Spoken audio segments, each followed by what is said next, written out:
Good morning! Dumating yung delivery ko ng grocery, tapos Pure Gold. Ang grocery ay 7,000, ang Pure Gold ay 5,000 plus. So, 12,000 plus lahat. Pero ang benta ko kahapon ay 9,000 lang. Abono. Nag-abono. And i-display natin yan, tsaka magbi-video ako. So, bago yan, para maganda tayo sa camera, magli-lipstick muna ako ng Pentura. Maybelline New York. Ang shade niya ay 210. Ito lagi yung ano ko kasi kakulay siya ng lips ko, diba? Babasahin mo lang siya ng laway mo.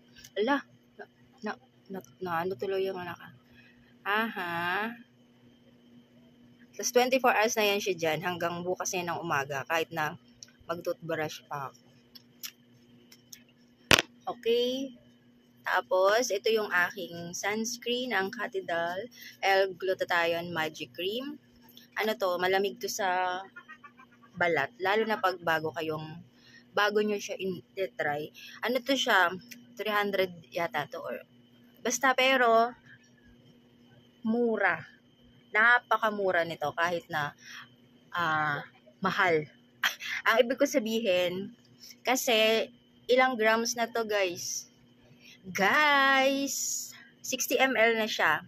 Baliktad nga pala yung damit ko. Hindi ko na inayos. Diba? Para na tayong, parang natural look, pero naglagay tayo ng sunscreen. Tsaka para akong walang lipstick. Papakita ko na sa inyo yung ano natin. Ito nga pala, akala ko apple yung in-order ko. Pero, lemon yung dumating. Pero, lemon talaga in-order ko ha. Ako yung may pagkakamali. Sobrang init. So, ito yung tindahan natin. Magdi-display tayo habang patay oras. Ito nga pala, sa mga nag-order na to sa kabarangay ko, taga dito sa amin. Thank you so much. Pwede nyo ito i-pick up. Ginawa ko dyan kagabi. 50 pieces, 40 pesos lang pang benta nyo na yan. So, wala na akong mga chichirya. So, kailangan natin mag-refill. And sa mga kabarangay ko, meron tayong tindang charger ng iPhone, Type-C, and Android. So, ano na kayo dyan. And thank you sa mga nagpatimpla ng kape. And bago natin tapusin yung short video natin, dahil nga na-short ako sa delivery ngayon, actually sobrang short ko kasi may parating pa akong order ng alak at soft drinks, siguro nasa 4,000 yon. So may utang na ako ng 3,000 plus may parating pa, pero kapos yung benta natin kahapon, maliit lang. So anong gagawin? Nakahiwala yung benta ko ng GCash, so madalas yung benta ng GCash pinang-aabono ko yun sa mga delivery na nasi-short ako.